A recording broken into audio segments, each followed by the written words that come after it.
Hello दोस्तों, नमस्कार। दोस्तों, आज का वीडियो जो बहुत ज़्यादा इम्पोर्टेंट होने वाला है, क्योंकि आज की इस वीडियो में करने वाले हैं एसआई एग्ज़ाम 2016 का सॉल्यूशन। तो ये एसआई एग्ज़ाम जो हिंदी का एग्ज़ाम होता है, हिंदी का जो पहला पेपर होता है, उसका सॉल्यूशन है जो करने वाले हैं। तो गाइस, इसमें 2 घंटे का टाइम मिलता है और ये 200 मार्क्स का एग्ज़ाम है जो होता है। तो इसमें 100 क्वेश्चन आते हैं और इसमें 200 मार्क्स का होता है। तो चलिए शुरू करते हैं इसको, और आज इसका सॉल्यूशन है जो करने वाले हैं। तो आप चाहे जिस भी एग्ज़ाम की तैयारी करें, इस वीडियो को पूरा ज़रूर देखना। चाहे आप राजस्थान हाईकोर्ट ग्रुप डी की तैयारी करें, चाहे एलडीसी और जिसकी भी एग्ज़ाम की तैयारी करें जिसमें हिंदी लगती है, वो इस वीडियो को ज़रूर देखना। क्योंकि आप जिस एग्ज़ाम की तैयारी करें उससे एक लेवल ऊपर की तैयारी करो। जैसे आप हाईकोर्ट ग्रुप डी या एलडीसी की तैयारी करें, तो यह जो एसआई का एग्ज़ाम है, तो ये जब आप एग्ज़ाम देखोगे तो आपको पता चलेगा कि किस प्रकार के एग्ज़ाम में क्वेश्चन जो पूछे जाते हैं, उस हिसाब से आप तैयारी करना। तो इसमें जो क्वेश्चन पूछे गए हैं, वो क्वेश्चन है जो जो एग्ज़ाम में एलडीसी, हाईकोर्ट ग्रुप डी, उनमें पूछने के बहुत ज़्यादा चांस होते हैं। तो आप जिस भी एग्ज़ाम की तैयारी करें, इस वीडियो को पूरा ज़रूर देखना। तो चलिए करते हैं शुरू इस वीडियो को।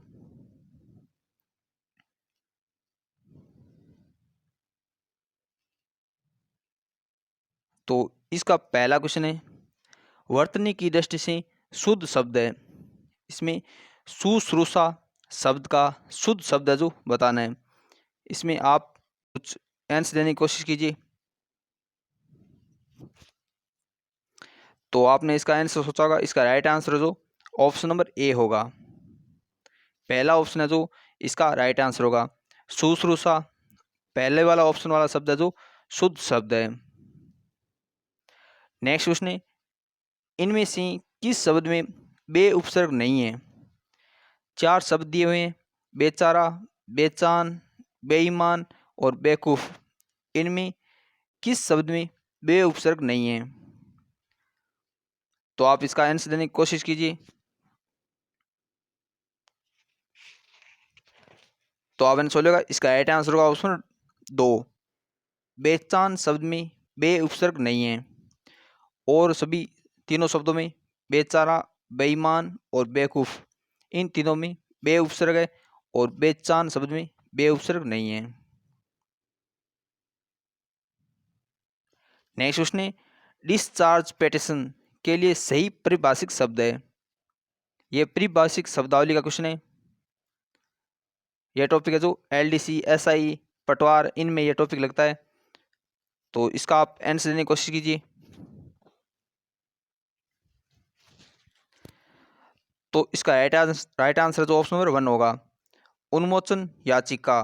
डिस्चार्ज पेटिशन इसका परिभाषिक शब्द होगा उन्मोचन याचिका। नेक्स्ट क्वेश्चन है, वर्तनी की दृष्टि से कौन सा शब्द अशुद्ध है?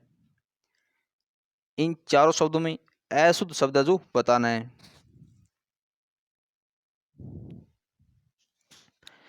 तो इसका राइट आंसर जो ऑप्शन नंबर 4 होगा। चतुर्णी शब्द है जो अशुद्ध है और बाकी तीनों शब्द है जो शुद्ध है। नेक्स्ट क्वेश्चन है, किस वाक्य में क्रिया की इच्छावर्ती का प्रयोग हुआ है? इसमें 4 वाक्य दिए हुए हैं। इन चारों में किस वाक्य में क्रिया की इच्छार्थवर्ती का प्रयोग हुआ है? तो इसका राइट आंसर जो ऑप्शन नंबर 3 होगा। ईश्वर सबका कल्याण करे। इस वाक्य में क्रिया की इच्छार्थवर्ती का प्रयोग जो हुआ है। नेक्स्ट क्वेश्चन है, कौन सा शब्द केस का पर्यायवाची नहीं है? इन चारों ऑप्शनों में कौन से ऑप्शन वाला शब्द है जो केस का पर्यायवाची नहीं है?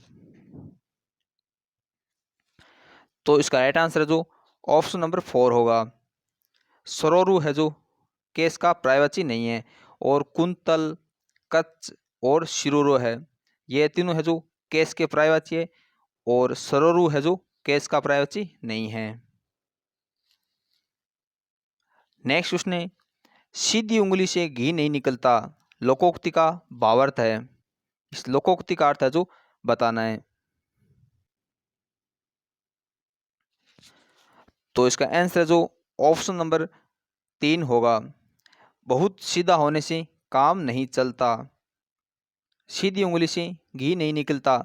इस लोकोक्ति का अर्थ होगा बहुत सीधा होने से काम नहीं चलता। नेक्स्ट क्वेश्चन है, किस विकल्प में बहुव्रीहि समास है?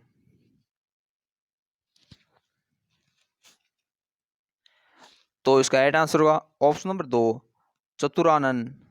चतुरानन शब्द में बहुव्रीहि समास है।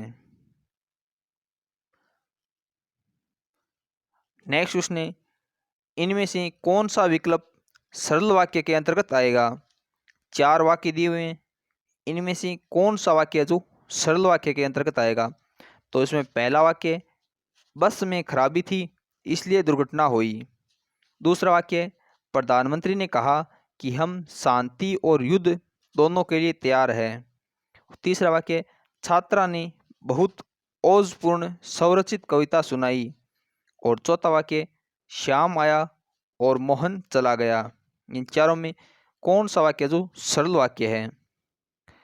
तो इसका आंसर जो ऑप्शन नंबर 3 होगा।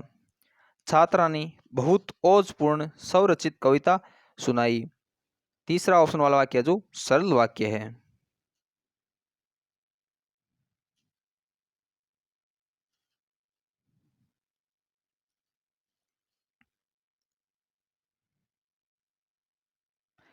नेक्स्ट 10वां क्वेश्चन है,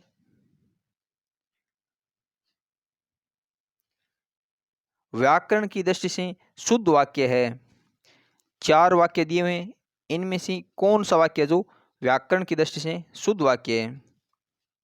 तो इस क्वेश्चन का आंसर जो आंसर की है इसमें दिया हुआ नहीं है, तो इसका आंसर मैं नहीं बता रहा हूँ। तो अगर आपको इसका आंसर पता हो तो कमेंट बॉक्स में कमेंट कर देना। इसका आंसर जो आंसर की जारी की हुई है उसमें आंसर की जो नहीं दिया हुआ है। नेक्स्ट क्वेश्चन है, कौन सा विलोम शब्द विलोम युग्म गलत है? 4 विलोम शब्दों के युग्म दिए हुए हैं, उनमें कौन सा युग्म है जो गलत है? तो पहला युग्म है मूक वाचाल। दूसरा है संपन्न विपन्न। तीसरा है मितव्ययी अल्पव्ययी। चौथा है सम्मुख विमुख। तो इसका आंसर जो ऑप्शन नंबर 3 होगा, मितव्ययी अल्पव्ययी। यह जो विलोम शब्द युग्म है जो गलत है। तो इसका राइट आंसर जो ऑप्शन नंबर 3 होगा।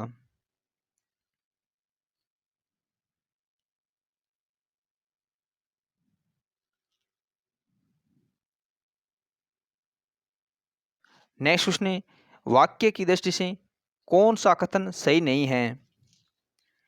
4 वाक्य जो दिए हुए हैं, इनमें से कौन सा कथन है जो सही नहीं है? इसमें पहला ऑप्शन है, रचना के आधार पर वाक्य के 3 भेद होते हैं, सरल, संयुक्त और मिश्र वाक्य।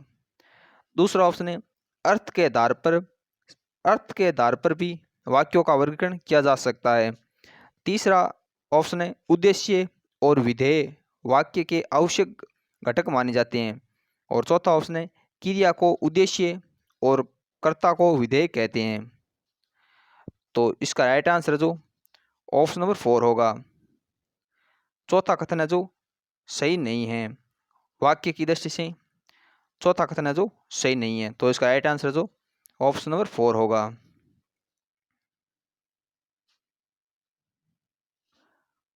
नेक्स्ट 13वां क्वेश्चन है, इनमें मिश्र वाक्य कौन सा है? चारों वाक्यों में मिश्र वाक्य कौन सा है? तो इसमें पहला वाक्य है, प्रधानाध्यापक जी ने कहा कि कल विद्यालय बंद रहेगा। दूसरा वाक्य, बहुत से छात्र पुस्तकालय में हिंदी व्याकरण की पुस्तक पढ़ रहे हैं। तीसरा वाक्य, लड़के मैदान में एक सभा का आयोजन कर रहे हैं। चौथा वाक्य, सतीश खाना खाकर उठा और हरीश खाना खाने बैठा। तो इनमें चारों में मिश्र वाक्य जो बताना है। तो इसका राइट आंसर जो ऑप्शन नंबर 1 होगा। प्रधानाध्यापक जी ने कहा कि कल विद्यालय बंद रहेगा। इस वाक्य में यह वाक्य जो मिश्र वाक्य है। नेक्स्ट 14वां क्वेश्चन है, चोर ने धन के लिए धारदार हथियार से व्यवसायी की गर्दन धड़ से अलग कर दी। इस वाक्य में किस कारक का प्रयोग नहीं हुआ है?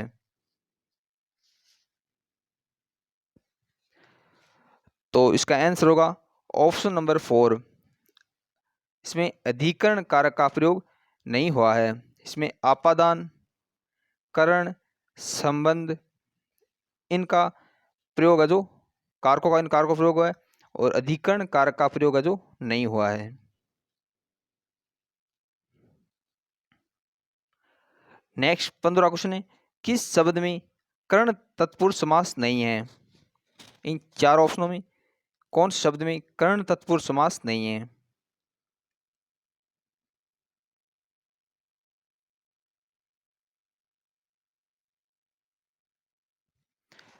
तो इसका राइट आंसर होगा ऑप्शन नंबर 4, पदच्युत। इसमें कर्ण तत्पुरुष समास नहीं है।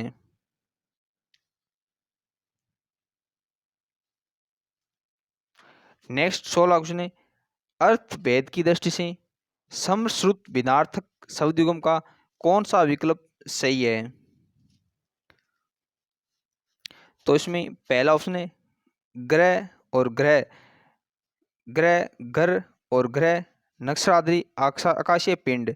दूसरा ऑप्शन है अपत्य और अपत्य, संतान और जो बीमार के लिए उपयुक्त न हो। और तीसरा ऑप्शन है अवधि और अवधि, एक भाषा और समय सीमा। चौथा ऑप्शन है जलद और जलज, कमल और बादल। इनमें से भिन्नार्थक शब्दयुगम कौन सा है जो विकल्प सही है? तो इसका राइट आंसर होगा ऑप्शन नंबर 2, अपत्य और अपत्य। अपत्य का अर्थ होता है संतान और अपत्य का अर्थ होता है जो बीमार के लिए उपयुक्त न हो। तो इसका राइट आंसर होगा ऑप्शन नंबर 2।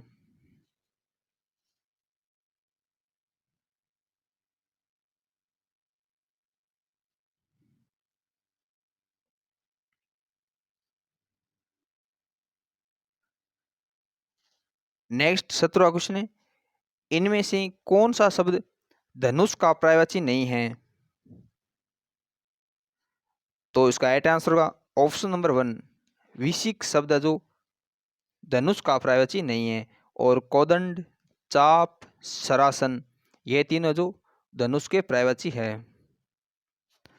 नेक्स्ट 18वां क्वेश्चन है, निम्न में से शुद्ध शब्द है, इन चारों में कौन सा शब्द है जो शुद्ध शब्द है?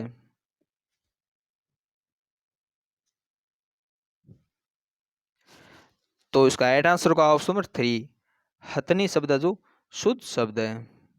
इसका राइट आंसर जो इसका आंसर जो ऑप्शन नंबर 3 होगा।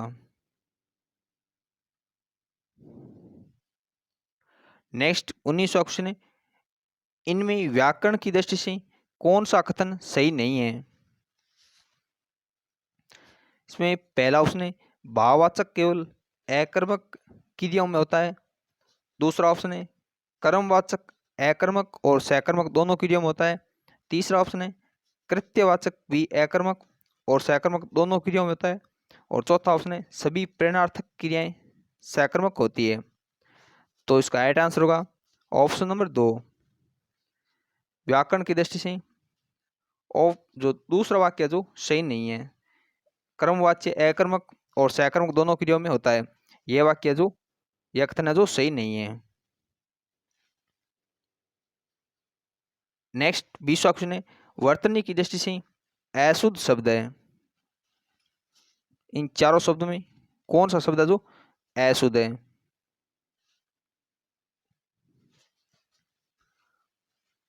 तो इसका राइट आंसर होगा ऑप्शन नंबर 3, सरोजनी।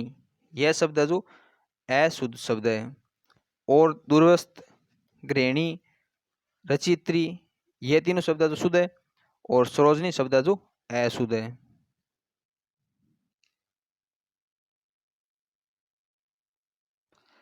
तो आज के इस वीडियो में 20 क्वेश्चन किए हैं। तो बाकी के ऐसे क्वेश्चन है जो आगे नेक्स्ट पार्ट हम करेंगे। तो ये जो 100 क्वेश्चन है, टोटल इसमें 100 क्वेश्चन है। टोटल 100 क्वेश्चन है जो एक पार्ट में करने मुश्किल है, क्योंकि एक पार्ट में करने से एक पार्ट में करने पर वीडियो जो काफ़ी लंबा बन जाएगा, इसलिए इनको 2-3 पार्टों में जो इस पेपर को सॉल्व करेंगे। तो 20 क्वेश्चन है जो आज की इस वीडियो में सॉल्व कर लें, और आगे जो 80 क्वेश्चन है वो आगे नेक्स्ट पार्टों में सॉल्व करेंगे। तो आज की इस वीडियो को लाइक करना, वीडियो को शेयर करना, और अगर चैनल पर नए हो तो चैनल को सब्सक्राइब कर लेना, और मिलते हैं नेक्स्ट वीडियो में। धन्यवाद।